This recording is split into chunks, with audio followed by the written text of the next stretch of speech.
ব্যাস হয়ে গেছে আমার কচু পাতা ছিঁড়া। যেই কটা কচু পাতা ছিঁড়ছে এতে কিন্তু আমার রয়ে যাবো। এও চলেন রান্না করে দিন।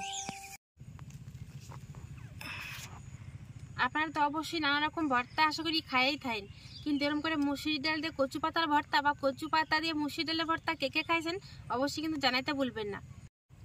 আর এই মুসুরি ডাল দিয়ে কচু পাতার ভর্তা খাইতে যে এত স্বাদ, যদি না খান তাহলে কিন্তু বিশ্বাস করবেন না। দেখলেন তো কত সহজে আর অল্প সময়ে সামান্য কিছু উপকরণ দিয়ে মুসুরি ডাল দিয়ে কচু পাতার ভর্তা বানাই ফেলাম। আর এই ভর্তাটা বানানো যেমন সহজ, দেখতে তো অবশ্যই লোভনীয়, আর খাইতেও কিন্তু দারুণ স্বাদ।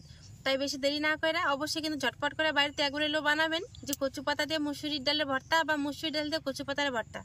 তাই এখন তো সন্ধ্যা হয়ে গেছে, তাই আমি আর খাইয়ে দেখাইতে পারলাম না আপনার করে। এই সন্ধ্যাবেলা তা খাওয়া ঠিক না, তা আমি এটা রাত্রেবেলায় খামো। তাহলে যদি আমার এই সহজ রেসিপি আপনাকে ভালো লাগে তাহলে অবশ্যই এটা লাইক, কমেন্ট, শেয়ার আর সাবস্ক্রাইব করতে কিন্তু ভুলবেন না।